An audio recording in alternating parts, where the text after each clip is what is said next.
Продолжуваме со шоуто. 15-та точка од предлог законот, пробајте да отворите, не се отвара. Скратена постапка била, затоа потоа треба да отвара. Втора работа, заменик министер. Законот доаѓа со европско знаменце. Така е донесен законот. Законот доаѓа со европско знаменце. Ајде, така е донесен, тоа може да ви го прифатам. Втора работа, колеги, од 240 члена колку што има основниот закон, ние менуваме 90 члена. Или тоа се 33% од целиот закон. И за ова ми велите дека согласно членот 170 ја исполнува одредбата да го донесеме во скратена постапка, бидејќи не се многу измени.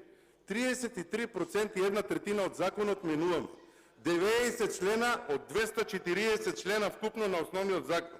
И вие велите дека ова е регуларна процедура и потоа се чудите зошто во европскиот извештај има забелешки за скратените постапки. Заради вакви работи. Место законот, вие и ние да инсистираме да дојде уредовна постапка, никој не е луд закон за енергетика во ова време да сопира или да кочи вакви законски решенија. Ама да ги разгледаме како што треба. Менуваме 90 члена од 240 члена и тука не убедувате и сега како ништо да не било, сите штрак на зеленото ќе стиснете, проблем немате. И после на комисија таму ќе се чудиме кој член го менуваме, што сме сгрешиле, што сме направиле, комисиски ќе доменуваме членови и ќе правиме. Луѓе, застанете, кризна состојба е проблеми.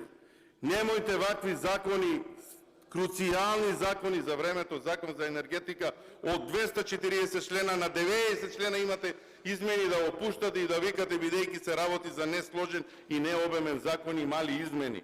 Огромни се измените, битни се измените. Овие измени треба ние да ги разгледаме. Сите заедно треба да речеме стоп на таа влада. Дајте, пуштите у процедура, ќе седнеме, ќе ги разгледаме и ќе донесеме одлуки сите заедно и свесно за ова што се работи. Немој да подценувате согласно член 170, бидејќи се работи за не многу сложен и обемен закон. Па што треба да обеме? Од 240, 230 члена да смениме, тогаш ќе биде обемен закон и ќе опуштите у редовна постапка или било која друга постапка од ова. Срамота е ова што го прави. Срамота е. За потоа се повикувате, опозицијата не бойкотира, затоа е слаба оценката на собранието. Не.